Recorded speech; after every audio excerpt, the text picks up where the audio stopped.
जय हिंद दोस्तों, स्वागत है आप सभी का आपके अपनी डेली करंट अफेयर्स की क्लास में। मैं हूं आप सभी का राजा गुप्ता और साथियों आज हम यहां पे 24 अगस्त 2024 के इंपॉर्टेंट डेली करंट अफेयर्स को डिटेल से चर्चा करने वाले हैं। दोस्तों सुबह के 6 बज गए हैं, हम और आप यहां पे लाइव जुड़े हुए हैं यहां पे 6 AM की करंट अफेयर्स की क्लास में। दोस्तों आज जो आप क्लास नंबर देख रहे हैं वो 995 नंबर की क्लास है।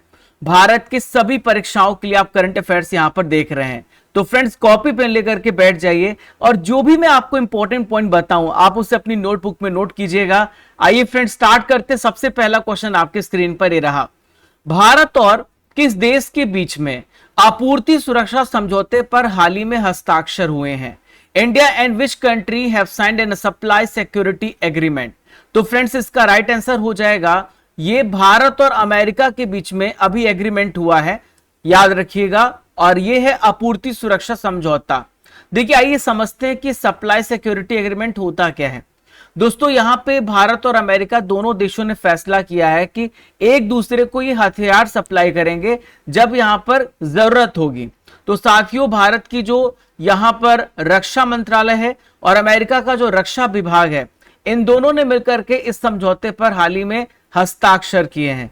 याद रखिएगा कौन सी, तो यूएस डिपार्टमेंट ऑफ डिफेंस और भारत की ministry of defence of Indian government ने यहां पर समझौता किया है। दोनों यहां पर रक्षा संबंधों को आगे बढ़ाने के लिए यहां पर समझौता किए हैं। जरूरत पड़ने पर दोनों देश एक दूसरे को रक्षा उपकरण यहां पे प्रोवाइड करेंगे। साथियों इस समझौते से भारत और अमेरिका के बीच में जो प्रोत्साहन देने वाली वस्तुएं हैं और जो सर्विसेज हैं इसको लेकर के सहायता प्रदान किया जाएगा, इस पर सहमति व्यक्त की गई है। साथियों यहां पर आप देख सकते हैं भारत के रक्षा मंत्री हैं, इनका नाम है राजनाथ सिंह। ये प्रेजेंट में 23 से लेकर 26 अगस्त तक अमेरिका की ऑफिशियल यात्रा पर है, तभी ये समझौता किया गया है। अब दोस्तों बात यहां पे अमेरिका की आ रही है, तो अमेरिका से रिलेटेड इंपॉर्टेंट करंट अफेयर्स को परीक्षा संजीवनी में यहां पे हम डिस्कस करने वाले हैं। तो फ्रेंड्स अभी हाल ही में मैंने आपको पढ़ाया था कि अमेरिका में भारत के जो राजदूत बने इनका क्या नाम है, तो इनका नाम है विनय मोहन क्वात्रा। यहां पे विजय लिखा हुआ है तो विनय है, ये विनय मोहन क्वात्रा आपको याद रखना है। दोस्तों यहां पे हाल ही में भारत और अमेरिका के बीच में कल्चरल सांस्कृतिक संपत्तियों के लेकर के समझौते पर हस्ताक्षर हुए हैं। दोस्तों हाल ही में भारत और अमेरिका के बीच में एक अभ्यास हुआ जिसे हम कहते हैं सी डिफेंडर। तो सी डिफेंडर 2024 ये अभ्यास भारत और अमेरिका के बीच में किया गया है।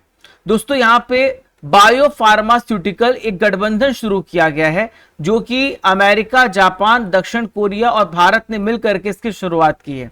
दोस्तों यहां पर हम बात करेंगे एक्स टाइगर ट्रम्प 24 अभ्यास की, जिसका यहां पे आयोजन कहां पर किया गया है, भारत के पूर्वी तट पर किया गया और ये भारत और अमेरिका की संयुक्त सैन्य अभ्यास है। सेकंड क्वेश्चन आप सभी के स्क्रीन पर ये रहा, हाल ही में नीरज चोपड़ा ने लुसाने डायमंड लीग 2024 में कितनी दूरी का भाला फेंक करके सीजन बेस्ट थ्रो किया है? What is the season best javelin throw by Neeraj Chopra in the Lausanne Diamond League 2024? तो फ्रेंड्स इन्होंने यहां पे जो अपना बेस्ट थ्रो किया है वो यहां पे 89.49 मीटर का सबसे बेस्ट थ्रो किया है और ये दूसरे स्थान पर रहे हैं। याद रखिएगा कितना, 89.49 मीटर का। तो साथियों यहां पर आप देख सकते हैं अभी हाल ही में इन्होंने पेरिस ओलंपिक में भारत को सिल्वर मेडल दिलाया और उसके बाद स्विट्जरलैंड में भी बेहतरीन प्रदर्शन किया है और इन्होंने अपने अंतिम प्रयास में 89.49 मीटर का भाला फेंक करके बेस्ट थ्रो किया और इस सेकंड स्थान पर रहे हैं। देखिए इस प्रतियोगिता में जो सबसे पहला स्थान था वो किसका है, तो आप यहां पर इमेज में देख सकते हैं, इनका नाम है एंडरसन पीटर्स। इन्होंने 90.61 मीटर का थ्रो करके सबसे पहला स्थान यहां पे हासिल किया है। वहीं पे थर्ड प्लेस पर रहे जूलियन वेबर, जिन्होंने 87.08 मीटर का भाला फेंक करके तीसरा स्थान यहां पे हासिल किया है। तो साथियों नीरज चोपड़ा कैसे खिलाड़ी बन गए हैं जो लगातार 2 ओलंपिक्स में भारत को मेडल दिला चुके हैं। देखिए पहला मेडल भारत को इन्होंने दिलाया था ओलंपिक्स में, वो है टोक्यो ओलंपिक्स 2020 में, और देखिए अभी हाल ही में यहाँ पे पेरिस ओलंपिक में भारत को इन्होंने सिल्वर मेडल दिलाया है जो कि 89.45 मीटर का थ्रो किया था। आइए फ्रेंड्स देखते हैं क्वेश्चन नंबर 3 आप सभी के स्क्रीन पर, हाल ही में नेस्कॉम के मनोनीत अध्यक्ष कौन बने हैं?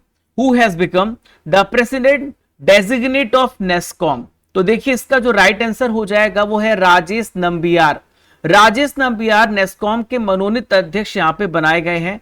तो फ्रेंड्स आप यहाँ पे राजेश नंबियार को देख सकते हैं, इनको अपॉइंट किया गया है चेयरपर्सन डेजिग्नेट ऑफ नेस्कॉम। देखिए राजेश नंबियार की हम बात करें तो ये इसके पहले कॉग्निजेंट इंडिया के पूर्व अध्यक्ष और मैनेजिंग डायरेक्टर थे। अब इन्हें नेस्कॉम का यहाँ पे अध्यक्ष बनाया गया है। देखिए किनके स्थान पर आए हैं तो आप इमेज में देख सकते हैं, इनका नाम है देवजानी घोष। तो he will replace Debjani Ghosh और यहां पर नेस्कॉम के ये मनोनीत अध्यक्ष अपॉइंट किए गए हैं। अब आपके मन में सवाल उठ रहा होगा सर ये नेस्कॉम है क्या, तो मैं आपको पूरा नेस्कॉम से रिलेटेड सारी इंपॉर्टेंट जानकारी देता हूं। सबसे पहले आप इसका फुल फॉर्म समझिए। इसका फुल फॉर्म है national association of software and services companies. तो फ्रेंड्स ये सॉफ्टवेयर की एक एपेक्स बॉडी है जो भारत में सॉफ्टवेयर को डेवलपमेंट के लेकर के काम करती है। सॉफ्टवेयर इंडस्ट्री की एक एपेक्स बॉडी है। देखिए इसकी स्थापना कब हुई, 1988 में हुई है।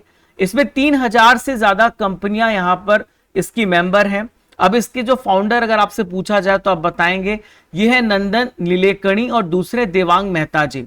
इसका हेडक्वार्टर आपको नोएडा और न्यू दिल्ली में देखने को मिलेगा। तो भारत की एपेक्स बॉडी है जो कि टेक्नोलॉजी इंडस्ट्री पे काम करती है। अब दोस्तों बात यहां पे अपॉइंटमेंट की आई है तो रिसेंट में जितनी भी इंपॉर्टेंट अपॉइंटमेंट हुई हैं उसे यहां पर हम परीक्षा संजीवनी में रिवाइज करेंगे। तो यहां पे सुबोध कुमार की बात करते हैं। तो सुबोध कुमार आयुष मंत्रालय में डायरेक्टर बनाए गए हैं। अगर आपसे पूछा जाए कि वीजा के कंट्री मैनेजर कौन है तो इनका नाम है सुजय रैना। गुरुग्राम प्रशासन के हाल ही में ब्रांड एम्बेसडर किसे बनाया गया है तो यजुवेंद्र चहल जो कि स्पिन बॉलर हैं हमारी इंडियन क्रिकेट टीम के। यहां पर आप करीना कपूर को देख सकते हैं, इनको यूनिसेफ इंडिया का नेशनल एम्बेसडर बनाया गया है। जीएसटी अपीलीन अधिकरण के सबसे पहले प्रमुख कौन बने हैं तो इनका नाम है संजय कुमार मिश्रा जी। देखिए नेक्स्ट है धनलक्ष्मी बैंक के मैनेजिंग डायरेक्टर कौन बनाए गए, अजीत कुमार के। टाटा इलेक्ट्रॉनिक्स के चेयरमैन बनाए गए हैं एन चंद्रशेखरन। तो ये रिसेंट में जितनी भी इंपॉर्टेंट अपॉइंटमेंट हुई हैं उसे हमने यहाँ पे डिटेल से डिस्कस किया है। आइए फ्रेंड्स बढ़ते हैं क्वेश्चन नंबर 4, आप सभी के स्क्रीन पर ये रहा। हाल ही में जुलाई 2024 में रूस से जो कच्चे तेल यानी क्रूड ऑयल का सबसे बड़ा इंपोर्टर देश कौन सा बन गया है? Which country has become the largest importer of crude oil from Russia in July 2024? तो फ्रेंड्स भारत वापस से यहां पे सबसे पहला इंपोर्टर बन चुका है। अभी भारत ने चाइना को पीछे किया है। मैंने आपको लास्ट टाइम करंट अफेयर्स में पढ़ाया था जब चाइना ने भारत को पीछे कर दिया था, लेकिन दोस्तों भारत लगातार रूस से कच्चे तेल का आयात कर रहा है। अब यहाँ पे रशिया से जो रशिया का इंपोर्टर सबसे ज्यादा बना है वो भारत बना है।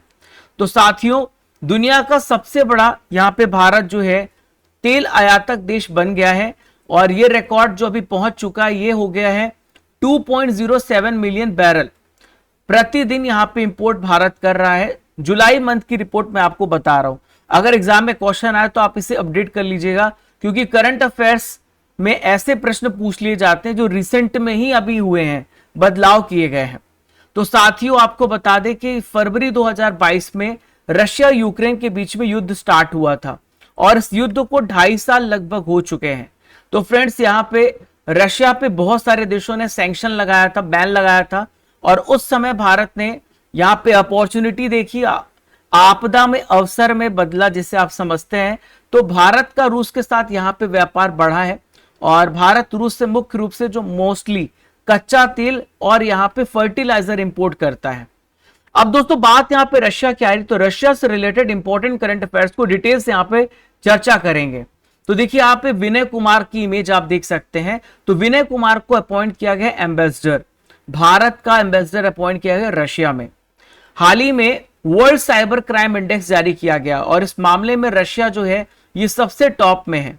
अगर आपसे पूछा जाए विश्व अपराध सूचकांक में भारत को कौन सा स्थान मिला है तो भारत यहाँ पे 10th प्लेस पर है। देखिए फ्रेंड्स यहाँ पर आप देख सकते हैं अंगारा A5 रॉकेट, तो हाल ही में रशिया ने इसका सफल प्रक्षेपण किया है। दोस्तों यहाँ पर एक अभ्यास हुआ था चाइना, ईरान और रशिया के बीच में ओमान की खाड़ी में और इस अभ्यास को बोलते सुरक्षा बेल्ट 2024 और ये एक नौसेना अभ्यास था। तो इस अभ्यास को आप याद रखिएगा।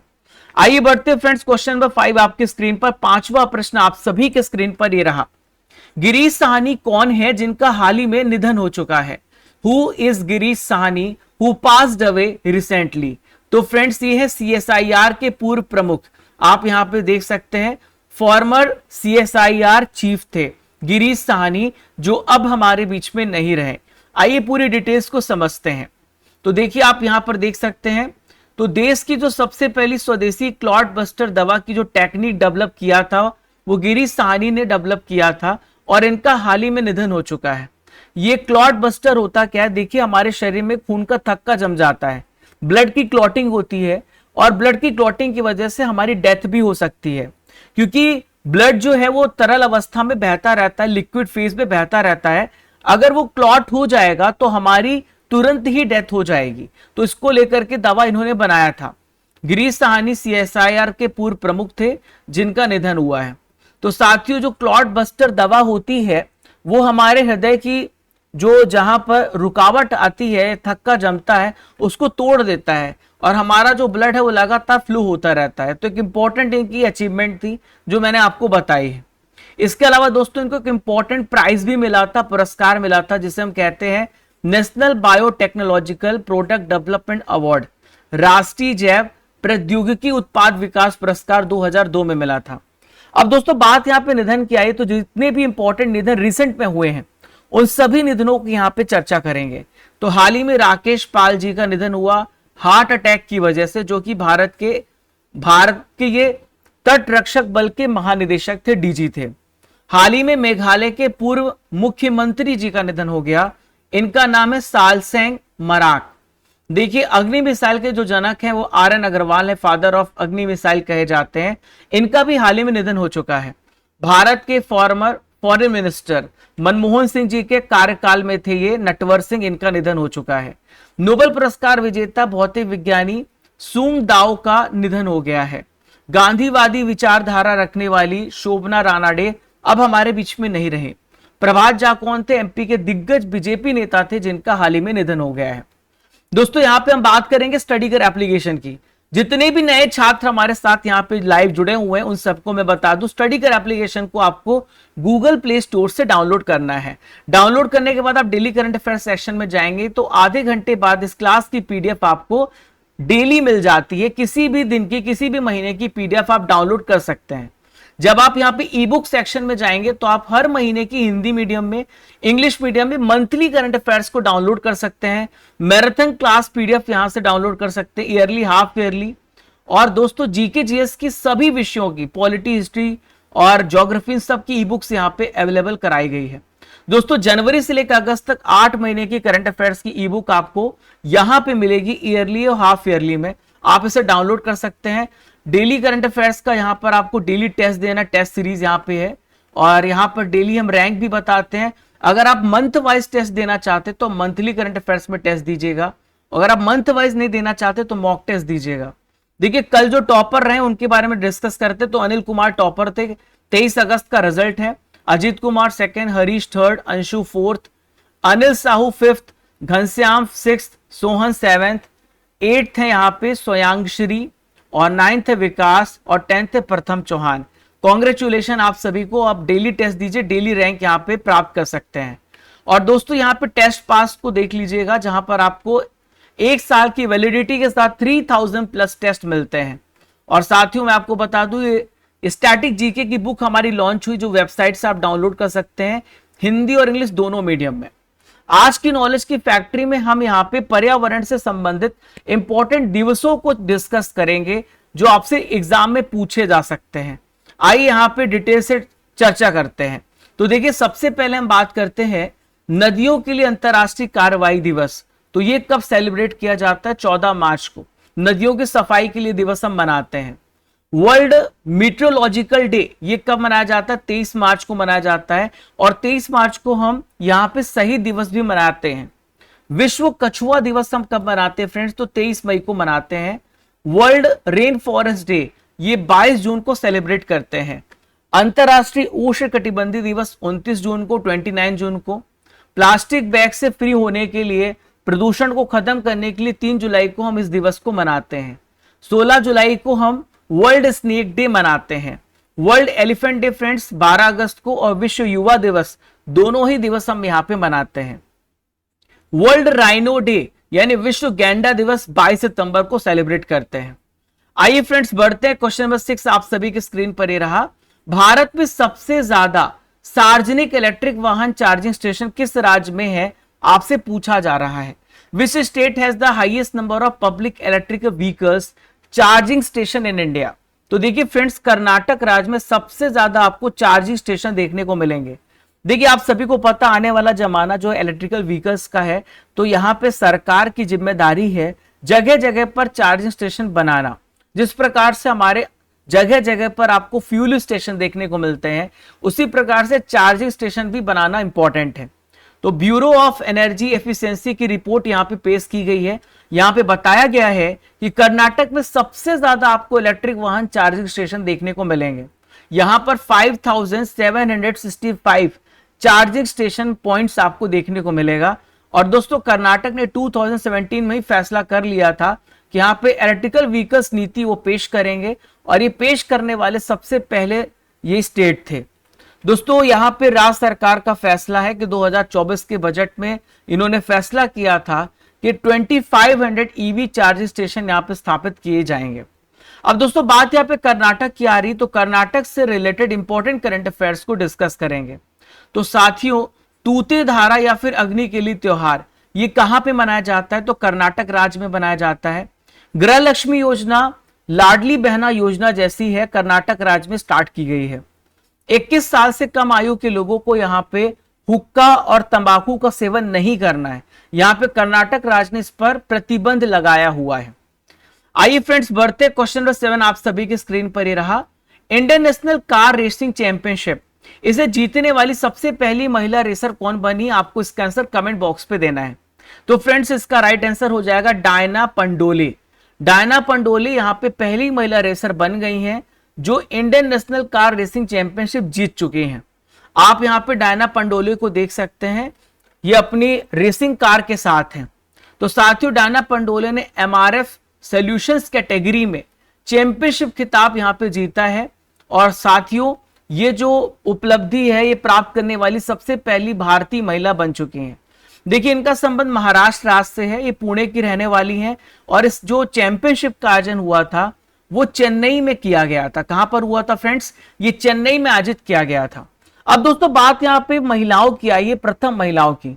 तो परीक्षा संजीवनी में जितनी भी पहली वुमेन्स हैं जो आपके एग्जाम में पूछी जा सकती हैं, वो मैं आपको पूरा डिटेल से बताने वाला हूं। तो सबसे पहले बात करेंगे भारत की सबसे पहली महिला पिच क्यूरेटर, तो इनका नाम है जसिंथा कल्याण। पाकिस्तान में सबसे पहली महिला सीएम बनी मरियम नवाज, इनकी तस्वीर को आप देख सकते हैं। पाकिस्तान में चुनाव लड़ने वाली सबसे पहली हिंदू महिला कौन है, तो डॉक्टर सवीरा प्रकाश है। देश की सबसे पहली एयरपोर्ट महिला फायर फाइटर कौन है, तो दिशा नाइक है।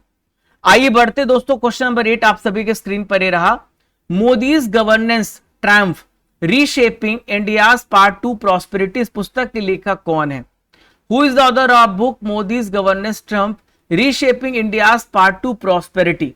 तो फ्रेंड्स, इनका नाम है तरुण चुग। क्या नाम है इनका, तरुण चुग नाम है। इन्होंने इस पुस्तक को लिखा, आप यहाँ पे तरुण चुग को देख सकते हैं। और यहाँ पर इस बुक को रिलीज किया जा रहा है, हमारे गृह मंत्री अमित शाह जी भी यहाँ पे मौजूद हैं। तो साथियों, इन्होंने इस बुक को यहाँ पे लिखा है।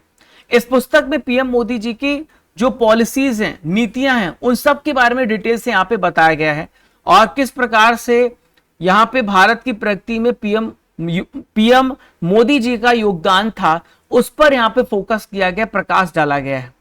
देखिए, तरुण चुग जो है बीजेपी के राष्ट्रीय महासचिव भी हैं, ये नेशनल जनरल सेक्रेटरी भी हैं।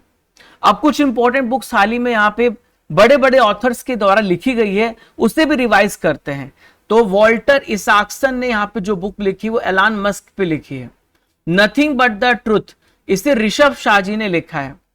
How prime minister decide, Neerja Chaudhary ji ने इस बुक को लिखा है। Krishna the seventh sense, A K. Bhattacharya ji ने इस बुक को लिखा है। चलिए फ्रेंड्स, आइए बढ़ते हैं यहाँ पे, क्वेश्चन नंबर 9 आप सभी के स्क्रीन पर रहा। हाल ही में किस देश ने भारत सहित 35 देशों को निःशुल्क वीजा सुविधा प्रदान करने की घोषणा करी है। तो फ्रेंड्स, यहाँ पे श्रीलंका इसका राइट आंसर हो जाएगा। श्रीलंका अपने जो टूरिज्म सेक्टर है उसको बढ़ावा देना चाहता है, लगातार उस पर यहाँ पे काम कर रहा है, क्योंकि इसकी बेसिकली जो इकोनॉमी है वो यहाँ पे टूरिज्म पे ही चलती है।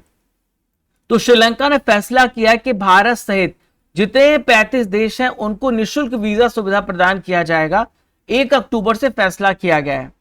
America, China, Israel, New Zealand, Indonesia, Malaysia, Thailand, Japan, Australia, ये सभी ऐसे देश है जहां पर यहाँ पे वीजा की रिक्वायरमेंट इन देशों के नागरिकों को नहीं होगी। देखिए वीजा होता क्या है, तो जब आप किसी दूसरे देश में आप जाते हैं, देखिए एक पासपोर्ट होता है जिससे आपकी नागरिकता पता चलती है, वो आपको भारत देश में मिलेगा अगर आप किसी दूसरे देश में आप विजिट कर रहे हैं।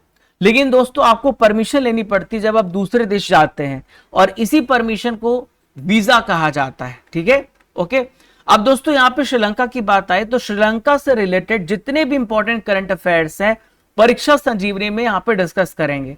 तो फ्रेंड्स, हाल ही में आईआईटी मद्रास का एक नया कैंपस श्रीलंका के कैंडी में शुरू किया जाएगा, इसको लेकर के समझौता हुआ है। दोस्तों श्रीलंका में जगह है त्रिंकोमाली, वहां पे एसबीआई की ब्रांच खोली गई है, शाखा खोली गई है। दोस्तों हाल ही में अंतरराष्ट्रीय गीता महोत्सव मनाया गया मार्च मंथ में, 1 से लेकर 3 मार्च में श्रीलंका में ये आयोजित किया गया है। भारत और श्रीलंका के बीच में मित्र शक्ति अभ्यास ऑर्गेनाइज किया गया 2023। दोस्तों यहाँ पे मुफ्त पर्यटक वीजा प्रदान किया है श्रीलंका ने भारत के नागरिकों को। हिंद महासागर रिम एसोसिएशन IORA का अध्यक्ष किससे बनाया गया है, तो यहाँ पे श्रीलंका को बनाया गया है। दोस्तों आज का आखिरी इंपॉर्टेंट करंट अफेयर आप सभी के स्क्रीन पर ही रहा। इंडिया ट्रैवल अवार्ड्स में लगातार तीसरा सबसे बेस्ट एयरपोर्ट कौन सा बना है? Which airport has been ranked the best airport for the 10th consecutive year at the Indian travel awards? तो फ्रेंड्स इसका राइट आंसर हो जाएगा राजीव गांधी इंटरनेशनल एयरपोर्ट, जो कि आपको हैदराबाद में देखने को मिलेगा।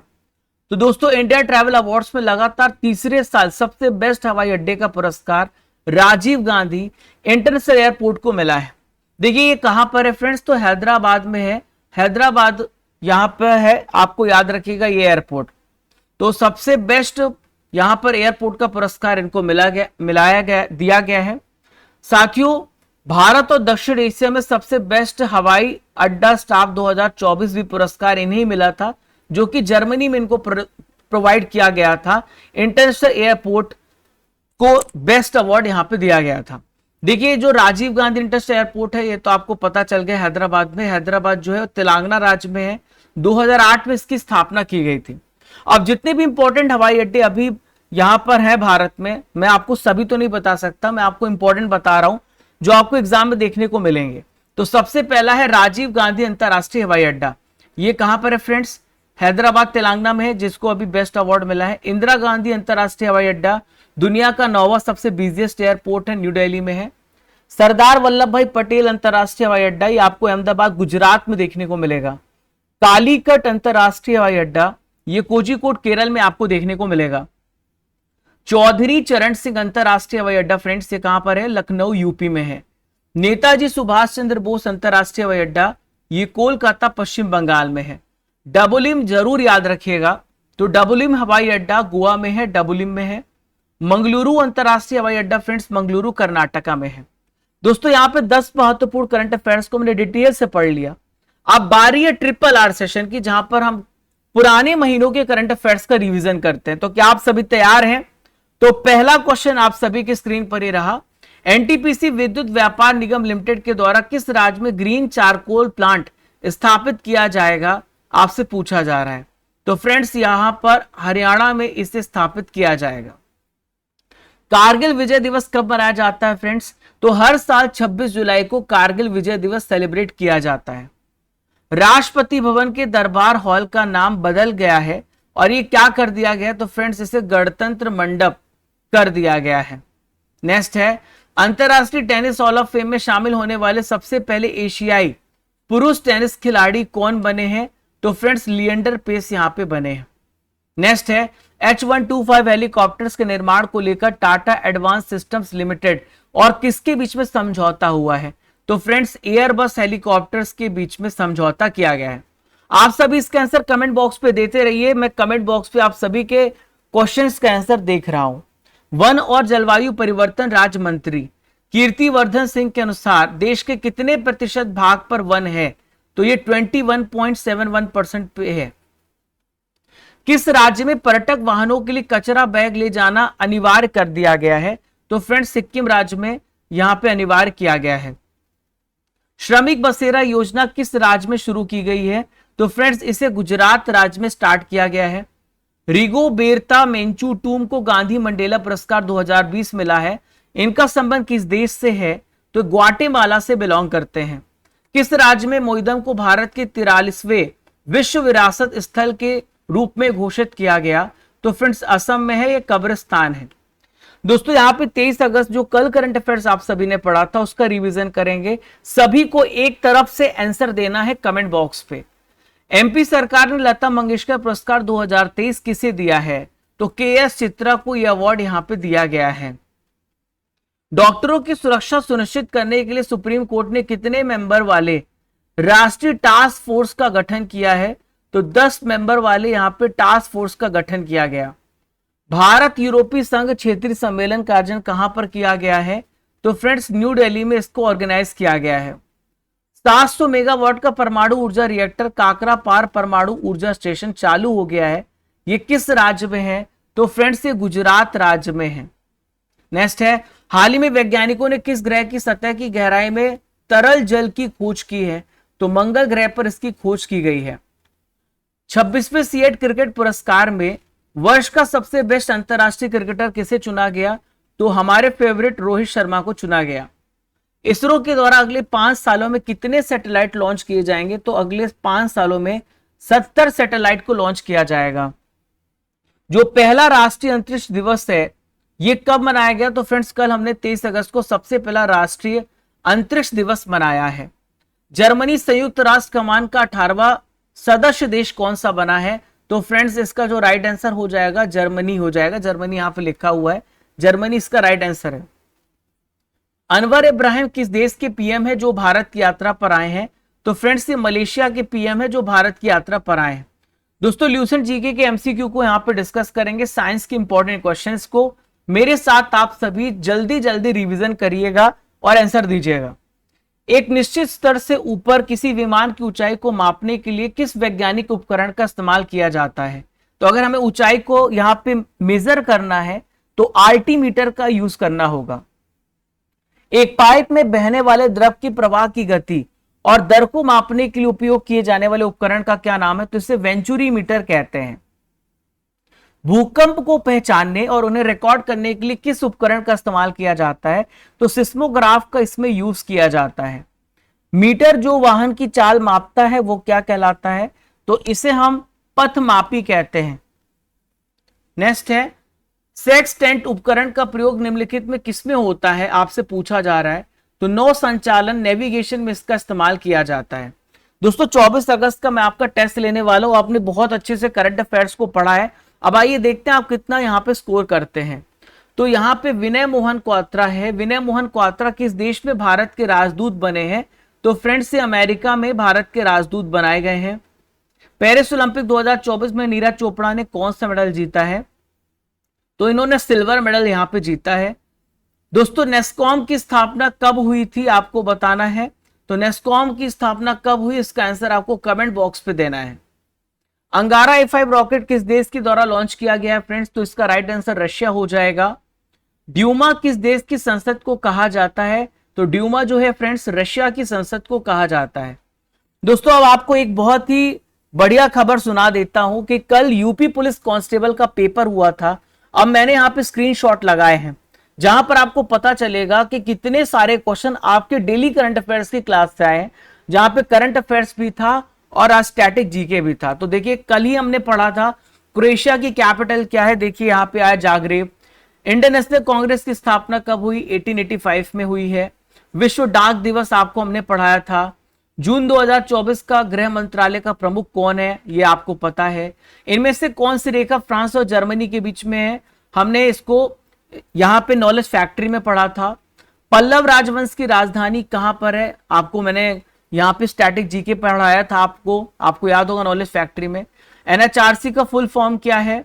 अफ्रीका के आर पार दौड़ने वाले पहले व्यक्ति कौन है? रस कुक आपको पढ़ाया था। कौन सा भारतीय राज्य अपनी अनूठी वारली चित्रकला के लिए जाना जाता है? महाराष्ट्र, ये भी पढ़ाया था। आप जब पीडीएफ देखिएगा तो आपको यहाँ पे देखने को मिलेगा बहुत सारे क्वेश्चंस हमने इसमें नहीं लगाए हैं, तो कुछ ही लगाए ताकि आपको अंदाजा हो जाए।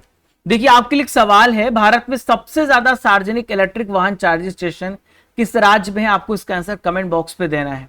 साथियों स्टडी कर एप्लीकेशन को डाउनलोड कर लीजिएगा, जहां पर आपको इसकी पीडीएफ मिल जाएगी और भी बहुत सारी फैसिलिटीज आपको यहां पे मिलती हैं। तो फ्रेंड्स चलने का समय हो गया है, इजाजत दीजिए। जहां अब यहां पर हम नेक्स्ट इंपॉर्टेंट सेशन में आपके साथ मिलेंगे, तब तक के लिए जय हिंद, जय भारत, खुश रहिए, मुस्कुराते रहिए। मिलते हैं नेक्स्ट इंपॉर्टेंट सेशन के साथ।